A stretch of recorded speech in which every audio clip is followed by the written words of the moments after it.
Hello everyone, this is Lady May, a day in my life as an independent woman. For today's ganap guys, isamahan nyo kaming pumuntahan ng Robinson's Galleria doon sa LTO para i-upload yung kadadating lang na plaka ng aking motor.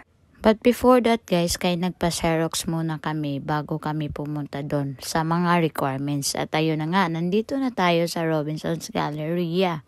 Nagpark po kami sa basement ng Robinson at excuse me po sa aming mga muka kasi kagagaling lang po namin sa duty, night shift po kami at dito po kami dumiretso sa Robinson para po i-upload yung new plaka ko.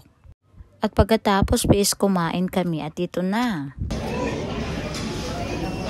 Oh, mindset ba? Mindset. Lami asa kaon, oy, sa pisyo, magibutang ako, ketchup. Na-ignorante si Oka kay karon po nakakita nga ginana ang ketchup guys, no? Anyways guys, after na mo nagpa-upload sa plaka kay nangaon mi, as you can see, og karon kay padung na mi uli na nanaw-nanaw sa siya og motor. There is a Robinson's Galleria. That's all for today's ganap guys. Ingat!